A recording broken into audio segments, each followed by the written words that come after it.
I don't know what to do. I don't know what to say. This is so uncomfortable. Have you ever said these things or felt this way when someone was grieving in a crisis, suffered a loss, or just having a really bad day? Haven't we all? I sure have. And in my 27-year nursing career, I worked in the United States and Canada in many departments, including emergency, intensive care, chemotherapy, and hospice. And I became disheartened by our society's reluctance to talk about, plan, and prepare for grief, and how it caused excessive suffering in life and at the end of life. I suffered too, not knowing how to do it differently. I was not empowered or resilient, but I was compassionate, and I hugged and cried. I dressed and acted silly and made people laugh. There's a movie I love where Robin Williams played a doctor who brought joy to people in life, grief, and death. Robin, who died in 2014, lives in my heart forever. And that doctor is Patch Adams, who continues to bring people clowning around the world and change lives. My inspiration, my hero. I've held the hands of many dying people. I've cried with distraught parents. I've been on teams desperately trying to save lives and fail. We suffered. And so I asked other healthcare professionals, are we well prepared for grief, personally and professionally? And the answer was, oh no, we're terrible at it. And off they went. And so I wondered, who's teaching professionals and communities to prepare for grief and what to do once it arrives? No one. And from communities I heard, well, I don't want to talk about that. Why should we talk about grief when things are going well in our lives? Why? Because grief shows no mercy. It arrives unannounced and uninvited. It does not care what else you are going through, and it does not care if you've had enough. It can be relentless, and it can destroy relationships, it can destroy success, and it can destroy you. And grief is coming. Pretty inspiring, right? I know. And who grieves? Everyone, regardless of age, race, culture, sexual orientation, ability, disability, economic situation. And what is grief? Well, there are many definitions. I say it's our mental, physical, and emotional reaction to loss. Or simply put, it's whatever makes your heart ache. Divorce, diagnosis, job loss. Oh, I thought that was my slide. Divorce, diagnosis, job loss, bullying, children leaving home, children not leaving home. Get a job. Exclusion, loneliness, isolation, and yes, facing end of life. And this could all be happening at the same time. In every transition, there can be grief. You move, you're sad to say goodbye to neighbors. You have a baby, you may grieve freedom and sleep. Wherever you are, some are happy while others may be fighting tears. Grief and joy, it's never all one or the other. It's a roller coaster, and we have to learn how to hang on through the dips and curves. So laugh, because I'm really funny, and cry if you need to. Allow all feelings. So I believe the best time to talk about, plan, and prepare for grief, death, and dying is when we are young and healthy. Too late? Well, the next best time is now. If we did, couldn't we diffuse some of our fears, maybe avoid fracturing families beyond repair, and avoid causing or compounding mental health issues?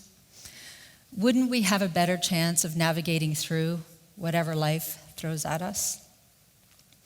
So where can we start? Well, by accepting that change is the only constant. Life is unpredictable. Prepare for anything.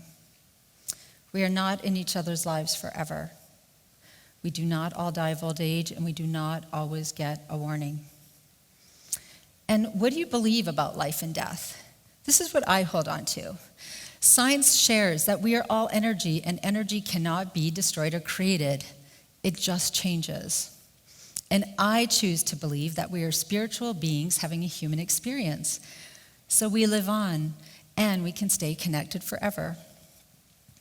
And how can we honor those who have died, who are no longer physically present? Matthew Rattan said it best. Be the evidence that someone's life made a difference. I'm always sad to read. A person died, cremation took place, no service, per their request.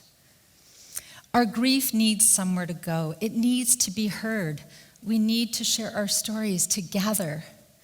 This helps us heal. So let's not be strong for them. Let's grieve with them. And include children. Grief is a part of this journey and sometimes the price of living and loving. But it is worth it, and our hearts will heal. Battered, scarred, never the same, but they will heal if we learn to take better care of ourselves and each other. The problem is worse than we think, but the solution is simpler than we imagine. They say there's no magic words or no magic answer, but that's not true. I have it, and I'm going to share it with you. When you don't know what to do or say, it's uncomfortable and you can't fix it, 3 magic words. Just show up. Just show up. Hug, text, email, call, sit silently and listen. Cry together. Be an ugly crier like me. Acknowledge and allow all feelings, yours and theirs. Laugh. Tell funny stories. Be a mess. Be angry. Remember that roller coaster? Allow your humanness. I don't know what to say, but I'm here. This is really hard. I'm so sad. Thanks for sharing this with me. Or help with life's tasks. Walk the dog, cut grass, pick up kids, bring food. You can't do everything, but you can do something. Let them know they are not alone. Be the one who cares, because an act of kindness can make the difference. Just show up and expect nothing in return. When our older son's life spiraled down a dangerous road of addictions, I'd hold my breath and my heart pounded as I would check for his shoes. Phew, he was home safe. And when the phone would ring, I'd pray it wasn't devastating news. And on one of those days when my heart felt broken into a million pieces, a friend stopped by, put a little pot of daffodils on my front step. I cried for an hour, I still do. She just showed up. And once a neighbor who had cancer was overwhelmed when his wood was delivered for winter. He and his wife were exhausted and couldn't pile it. Another neighbor sent out a text and said they were going to help and invited others to join. And as my family arrived, I was overjoyed to see more than 25 people there piling wood. Children too. We just showed up. And I spoke at a conference for Huntington's, a cruel and challenging disease. I had to accept that some have harder journeys than others, but it is not our job to judge or to fix it. But we can love them along the way. So that's what I did. I just showed up. And I still do. It's not easy, but it fills my heart. Because just showing up for others is the best medicine for your own grief and creates more joy in your life. So here's the aha moment. Anyone can just show up. We do not always need professionals. And Pallium Canada shares that in the dying process, formal caregivers will be available to us about 10% of the time. 10% or less. And I believe this to be true, not only at end of life, but in long-term illness, crisis, and everything in between, no matter where you live, no matter what you're going through. I've had therapy, 1 hour a week, There are 24 hours in a day. Something to think about. 90% is up to our community, 90% or more. We're conditioned to believe that we are not qualified, but we do not need a PhD to love and to help, because it takes a village. It takes a village to support those who are ill, caregiving, dying, bereaved, marginalized, and each other. We need our compassionate communities, our professionals, and our families, friends, neighbors, coworkers to just show up. This connection is key. And let's keep showing up. There's no timeline. You don't get over grief. You build your new life around it, and you need support along the way, no matter how long it takes. And know that a grief attack can happen anytime, anywhere. If you didn't just show up for someone in the past, forgive yourself. Ask for forgiveness and do better next time. It's never too late to share that story, send that card, or to care. If others didn't just show up for you, forgive them. They didn't know how. Now, here's the catch. Because if you want to be empowered, compassionate, and resilient, this step is critical, non-negotiable. Because the very best version of you is your greatest gift to the world. Your real, authentic, vulnerable, imperfect, best self. So if you want to be able to show up for others, you must.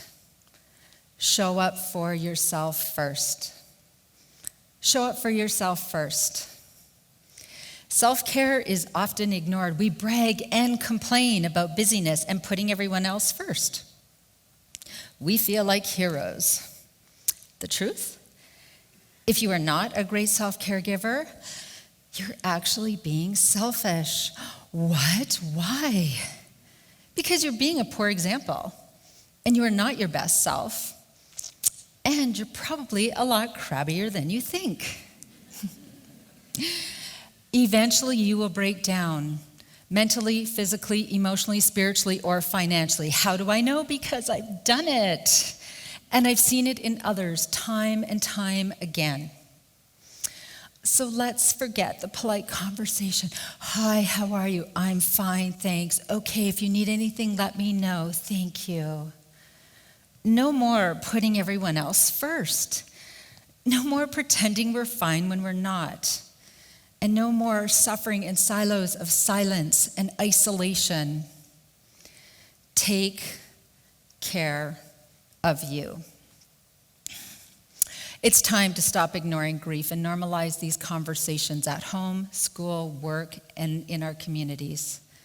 Let's eliminate the excessive suffering we create by avoiding, because grieving is enough. I believe people of all ages can learn how to just show up for themselves and others so they are empowered and resilient when grief arrives. We can do this together. Easier said than done, yes, but transformation is possible for ourselves and for generations to come. Oh, and please, carry love and gratitude with you wherever you go. So, when you don't know what to do, you don't know what to say, it's awkward, it's uncomfortable, and you can't fix it, 3 magic words to remember forever. Just show up. Thank you.